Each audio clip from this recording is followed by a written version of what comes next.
எல்லா குழந்தைங்களுக்கும் என்னோட வணக்கம். என்ன குழந்தைங்களா, போன அத்தியாயத்துல என்ன நடந்துச்சு? கடைசில திகிலா ஒண்ணு நடந்துச்சுல.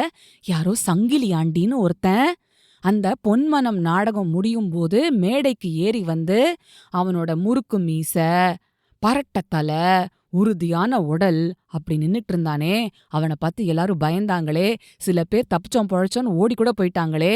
என்ன நடக்க போகுதுன்னு உங்களுக்குலாம் பதட்டமா இருக்கா? சரி சரி, இந்தாங்க அடுத்த அத்தியாயத்தை கேட்டுடுங்க. அத்தியாயம் 10. சங்கிலி ஆண்டி சரணடைந்தான். நாடகம் பார்க்க வந்தவங்க நடுநடுங்கி நின்னப்போ சங்கிலி ஆண்டி தலை குனிஞ்சு எல்லாருக்கும் வணக்கம் செலுத்தினான். அப்புறம் ஒலிபெருக்கிக்கு முன்னாடி வந்து நின்னுக்கிட்டு பேசினான். என்ன பார்த்து யாரும் பயப்பட வேண்டாம். கொஞ்ச நேரத்துக்கு முன்னாடி வர நான் கொள்ளைக்காரனாத்தான் இருந்தேன், கொலகாரனாத்தான் இருந்தேன். இப்போ இந்த நாடகத்தை பார்த்தப்புறம் என் மனசு அடியோட மாறிடுச்சு. சங்கிலி ஆண்டியோட பேச்ச ஒருத்தர் கூட நம்பல. உங்களுக்கு நம்பிக்கை வராது, ஆனா சத்தியமா சொல்றேன். இந்த ஊர் மாரியம்மனுக்கு பொதுவா சொல்றேன், நான் பழைய சங்கிலி ஆண்டி இல்ல. இந்த பிள்ளைங்க போட்ட நாடகம் என்ன திருத்திடுச்சு.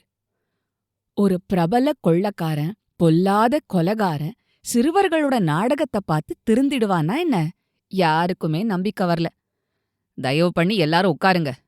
நான் சொல்ல போறத பெரிய மனசு பண்ணி கேளுங்க அப்படின்னான் திருடன். அப்பவும் சத்தம் அடங்கல. மக்கள் உட்காரவும் இல்ல. உடனே பரமசிவம் பிள்ளையும் தலைமை ஆசிரியர் தணிகாச்சலமும் மேடைக்கு வந்தாங்க. பாதுகாப்புக்காக வந்த போலீஸ்காரங்களும் மேடைய நோக்கி வந்தாங்க. மூலைக்கு ஒருத்தரா உஷாரா நின்னுட்டாங்க. தயவு செஞ்சு உட்காருங்க, சங்கிலி ஆண்டி ஏதோ சொல்ல போறானாம். என்னதான் சொல்றான்னு பாப்போமே அப்படின்னாரு பரமசிவம் பிள்ளை. ஆமா, அமைதியா உட்காருங்க அப்படின்னாரு தலைமை ஆசிரியர் தணிகாச்சலமும். அப்புறம்தான் எல்லாரும் அமைதியா உட்கார்ந்தாங்க. சங்கிலி ஆண்டி என்ன சொல்ல போறான்னு ஆவலோட எதிர்பார்த்துட்டு இருந்தாங்க. இந்த வட்டாரத்துல என் பேரு எல்லாருக்கும் தெரிஞ்சிருக்கும். எல்லாரும் நல்ல பேர் எடுக்க பாடுபடுவாங்க. நானும் கொலகாரன் கொள்ளக்காரன்னு பேர் எடுத்துட்டேன். 10 வருஷமா போலீஸ்காரங்களுக்கு அகப்படாமலே இருந்தேன்னா போன வருஷம் சரியா மாட்டிக்கிட்டேன். எனக்கு ஆயுள் தண்டனை கொடுத்தாங்க. ஆனா 6 மாசத்துக்கு முன்னாடி ஜெயில்ல இருந்து தப்பிச்சு ஓடி வந்துட்டேன்.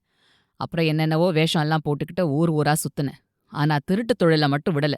இங்க நாடகம் நடத்துறத கேள்விப்பட்டு சாமியார் வேஷத்துல இங்க வந்தேன். கூட்டத்தோட கூட்டமா ஒரு மூலையில உட்காந்து பாத்துக்கிட்டு இருந்தேன். நாடகத்துல வந்த சில காட்சிகளை பார்த்து அப்படியே உருகி போனேன். என் இரும்பு மனசை இளக வச்சிடுச்சு இந்த குழந்தைங்க போட்ட நாடகம். சங்கிலி ஆண்டி இத சொன்னப்போ அவன் தொண்டை அடைச்சுது, கண்ணு கலங்கிடுச்சு.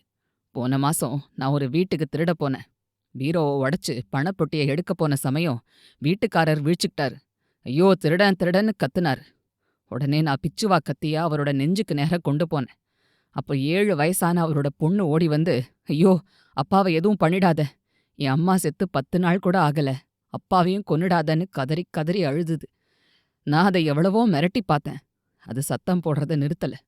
ஆத்திரத்துல அந்த சின்ன பொண்ண நான் நான் நான் கொஞ்சம் கூட ஈவிரக்கம் இல்லாம குத்திட்டு பணப்பட்டியோட தப்பிச்சிட்டேன்.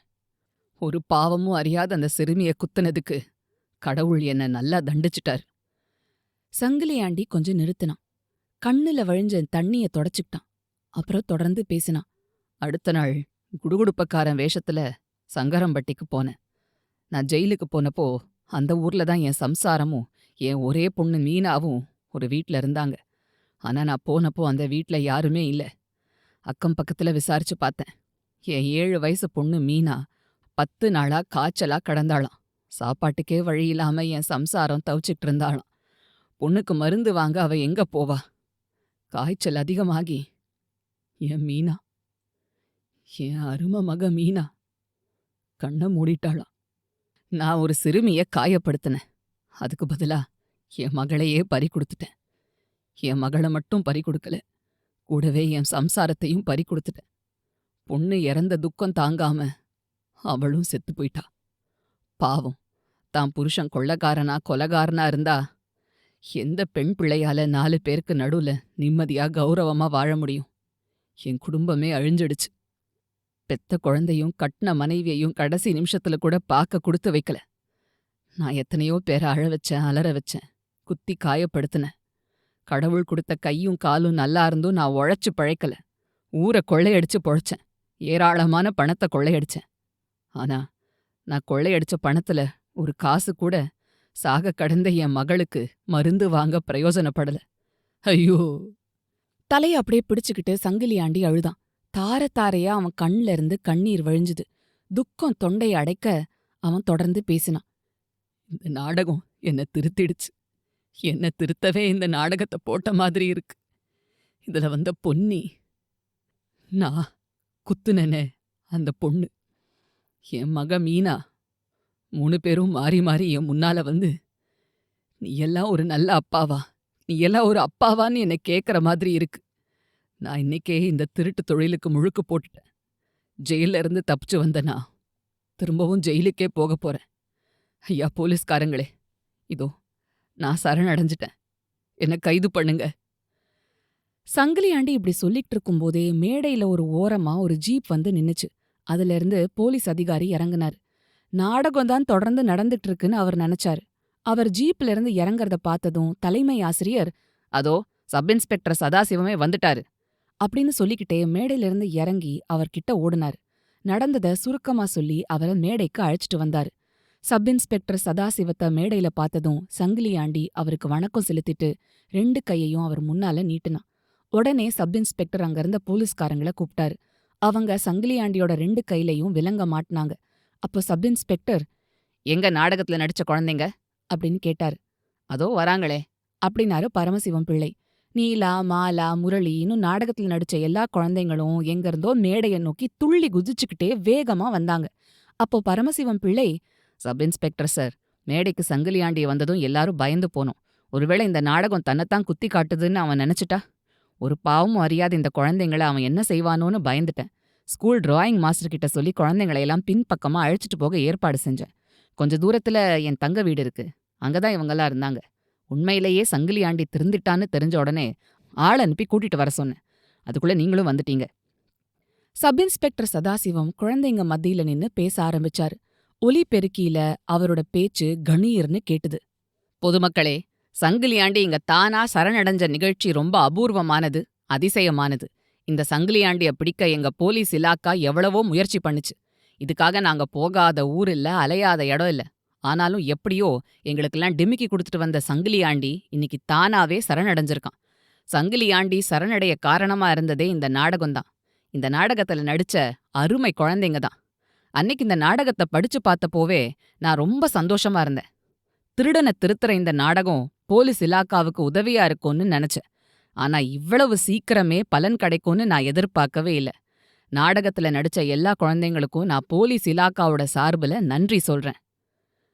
பொதுமக்கள் சார்புல நான் நன்றி சொல்றேன் அப்படின்னு கூட்டத்துல இருந்து ஒருத்தர் சத்தமா கத்துனாரு. உடனே எல்லாரும் கை தட்டி ஆரவாரம் பண்ணாங்க. தொடர்ந்து பேசின சப் இன்ஸ்பெக்டர், போன மாசம் இந்த சங்கிலியாண்டி ஒரு சிறுமிய காயப்படுத்தி பணத்தை கொள்ளையடிச்சிட்டான்னு தெரிஞ்சதும் இனி இவனை விட்டு வைக்க கூடாதுன்னு முடிவு கட்டணும். மேலதிகாரிகளுக்கு எழுதணும். சங்கிலியாண்டிய பிடிச்சு கொடுக்கறவங்களுக்கு 5000 ரூபாய் பரிசு கொடுக்கறதா அறிவிக்கும்படி இன்னைக்கு காலையில தான் தகவல் வந்தது. அது சம்பந்தமாத்தான் கலெக்டர் கிட்ட பேசிட்டு வந்தேன். பரிசு அறிவிக்கிறதுக்கு முன்னாடியே சங்கிலியாண்டி சரணாகதி அடைஞ்சிட்டான். பரிசு தொகையை இந்த குழந்தைங்களுக்கே கொடுக்கும்படி மேலதிகாரிகளுக்கு நான் சிபாரிசு செய்ய போறேன். நிச்சயம் கொடுப்பாங்கன்னு நம்புறேன். இப்போ நாங்க சங்கிலியாண்டிய அமரபுரத்துக்கு கூட்டிட்டு போறோம். இன்னைக்கு ராத்திரியே மேலதிகாரிகளுக்கு தகவல் கொடுப்போம். நாடகத்துல நடிச்ச குழந்தைங்களுக்கு மறுபடியும் என் நல்வாழ்த்தை தெரிவிச்சுக்கிறேன். வணக்கம் அப்படின்னு சொல்லி நீலா, மாலா, முரளி எல்லாருக்கும் கை கொடுத்து பாராட்டினாரு. அப்புறம் மேடைய விட்டு கீழே இறங்கினாரு.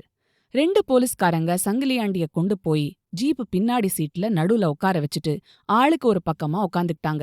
சப் இன்ஸ்பெக்டர் சதாசிவம் முன் சீட்ல உட்காந்துக்கிட்டாரு.